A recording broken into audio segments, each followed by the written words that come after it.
Lucozade have done these bottles for me.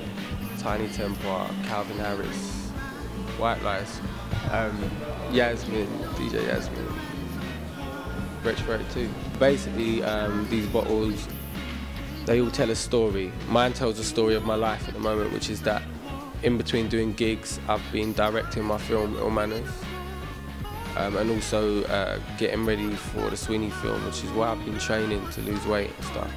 And if you put an iPad in front of this bottle, it has this thing called augmented reality, where the bottle will come to life and it will tell the story, or my story anyway. Whenever I do a film, it's an opportunity for me to get involved in the soundtrack and release new music, like I did with Harry Brown and Chasing Status. You know, Harry Brown was a great platform for Chasing Status to kind of launch, I think, their mainstream careers, you know. And but also for the film, you know, it was great for the film to have such a successful kind of track to help promote it. So I kind of, yeah, I don't think that me doing film is a negative thing for my music career at all. I think it boosts my profile, and you know, both machines definitely help the other. I think as an actor I'm known as Benji, and I think as a director I'll be known as Benji.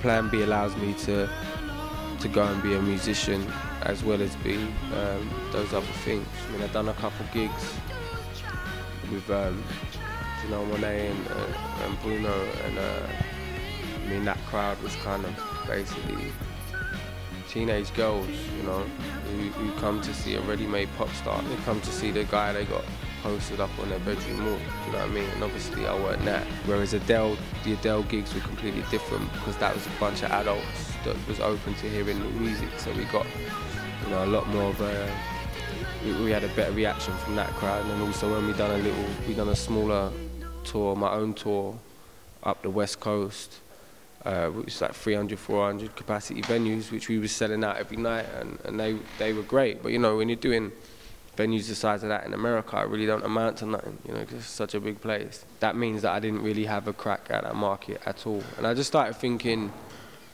if this record can't get played in America, then the only way of breaking America is by copying everybody else, is by making some fucking pop rap record, which I just refuse to do. If I can't make credible soul music and Americans won't play that shit, then, you know, how appallingly bad does my music have to get in order for them to play it, you know? So I thought, well, fuck it, I ain't compromising myself like that. So that's the end of that one. Killed a man, let somebody take the blame. I guess I'm just feeling it now, man. I'm under a lot of pressure to finish this film, and I'm going to be judged on this film. And there's a lot of great young actors, like unknown actors, that I gave an opportunity to on this film that fucking smashed it, and they give some great performances, and they're gonna have some great careers. And I can't wait for the film to come out, because I want the world to see how great these kids are. I just hope that I don't let them down by not making the film as good as I think it can be. And I feel under pressure right now I don't have the time to kind of make it as good as I want it to be. And it has suffered. But like I said, I'm a ruthless motherfucker, and I'm relentless, and I'm gonna finish it and get it, you know, done the way I want. I feel a pressure to help the people that I say society has forgotten about, because in a way I've forgotten about them as well, because I'm so busy going off doing my thing.